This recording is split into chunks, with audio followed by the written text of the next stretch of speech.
a caucus meeting where the Labour Party has discussed what it needs to do to get itself back on the front foot and up on the polls. I want to say at the outset that I am very proud to lead that team. They are a terrific team, and that when sometimes adversity comes, it pulls you together, and that is what has happened for our Labour caucus. We are very focused on this win. We are ready to run. We are moving to campaign mode, and we're out for the fight of our lives. Okay, well, how are you going to get back then?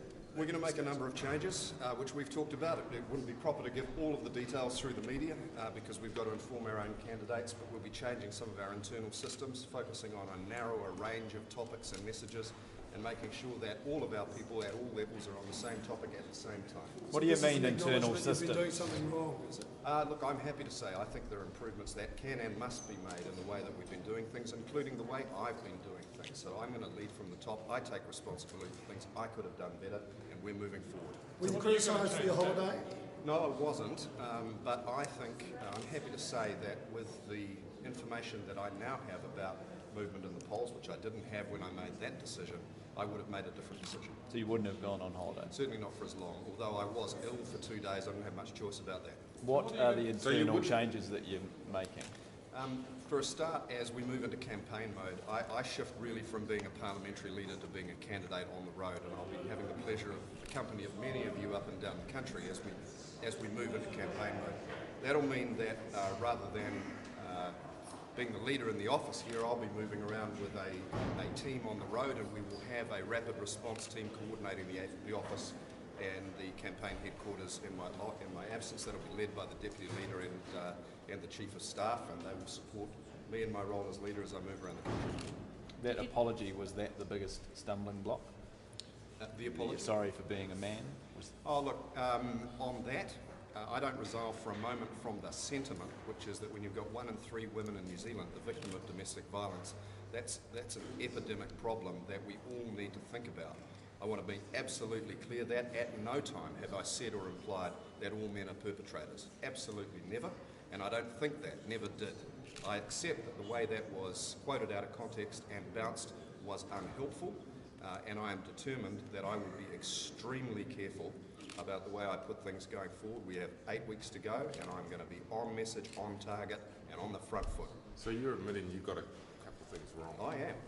I am. I'm being straight up. Things I could have done better, things that I will do better.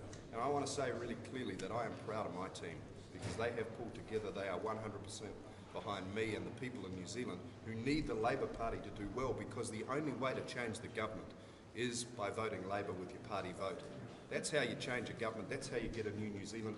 And we have a huge responsibility, not only to our people, but to the people of New Zealand to get out there and campaign hard. And that's what we're going to do. Why do you think you're going to be a better Prime Minister than John King? Oh, look, I lead a terrific team, and look, at the end of the day... Why are you going to do it? Because I lead a team which has the policies and the answers that will help New Zealanders in their jobs, in their homes, and in their families. And if that sounds formulaic, that's because those are core issues that we are fighting for. Sometimes tough times make you tougher, right? I'm coming off the back foot here, and I'm going to get back on the front foot, and I'm going to give you guys the campaign that you think New Zealanders deserve, that I think New Zealanders deserve, that I can't wait to get out and do. Did your caucus tell you you needed to lift your game? No, not particularly in the caucus. I've taken feedback privately from a range of people.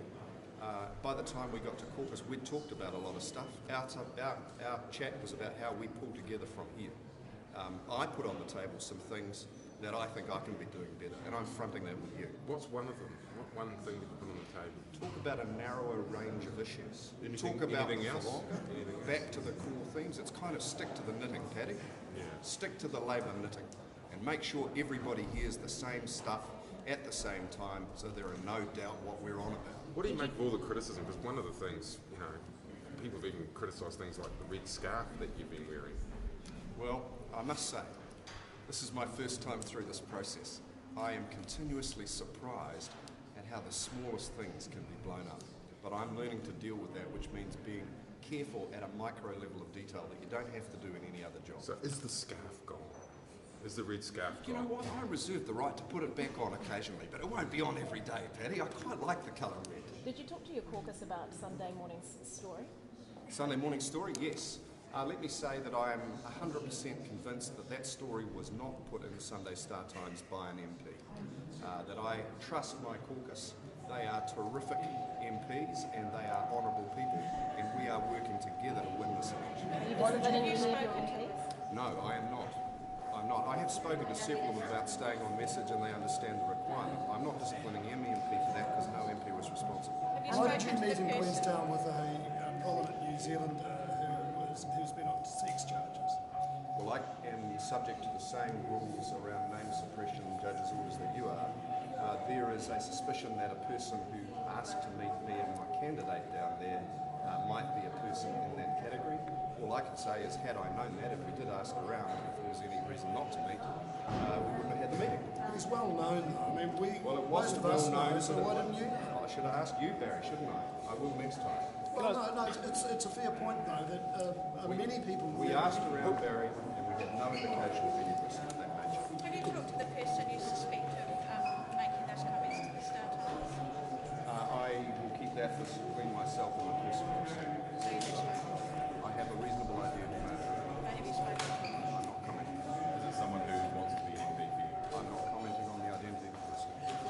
John Key, a couple of weeks ago, said he would apologise to the alleged victim of the diplomat sex assault. Yes, he did. And yesterday said that he wouldn't apologise. What do you make of that, you two? Well, I think the Prime Minister needs to explain himself on that. You're absolutely right. He said that once it was known he would want to apologise. Now it's known and now he won't. Should he apologise? Well, he should, because he said he doesn't apologise unless it's a serious matter. Well, this is a serious matter. New Zealanders think it's a serious matter.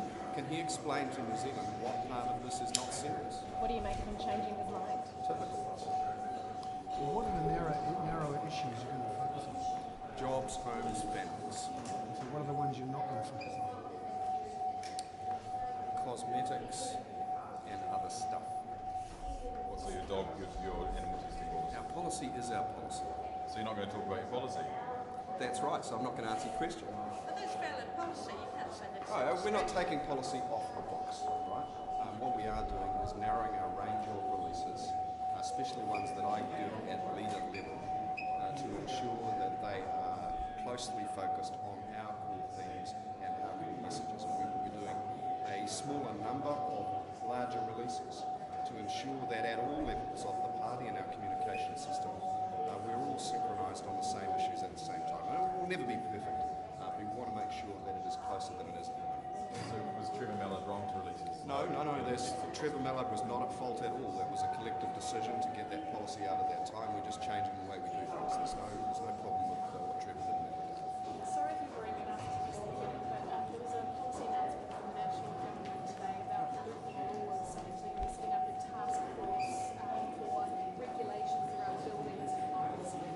What do you make of setting up a task force to get rid of some of those? The Prime Minister in his speech described it as a small thing, and that was how it was received by the audience. Do you think there are laws that Of course there will be rules. As they say, regulations like having a hedge, they can be useful to keep animals out of the garden, but you have to keep it trimmed. There's no place for red tape that serves no purpose. so the task force is a good thing?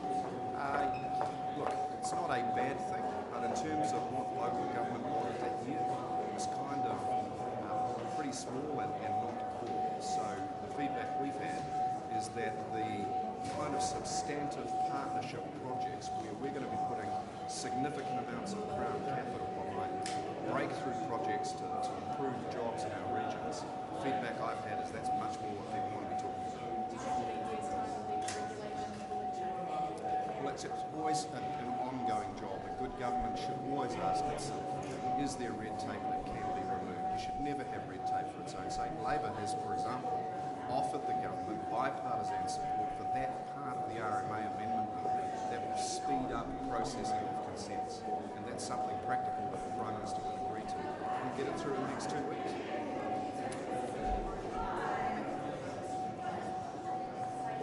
Well, it's clearly contradictory. That's another question posed. Clearly contradictory to the earlier statements that he would apologise. And I think he's made matters worse by saying it's not a serious enough matter. You know, what part of an alleged sexual assault is not serious? And especially where diplomatic immunity has been invoked, which might happen once only in every few years. Look, I'd be prepared for him to say that he would be prepared to reconsider the matter once the outcome of the inquiry is known. That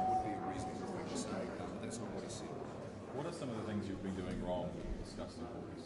Oh, well, I've already said to you that I, like everybody else, need to stick closely to the core issues. And I will be, as someone said about the scarf, being extremely careful about those little things that can become distractions. Last question, is there any other examples you can give of things you've been doing wrong? Well, I've already said that I think I would have made a different decision about the holiday that I had, short as it was and ill as it was, had I known at the time how the positive. The holiday and stuff.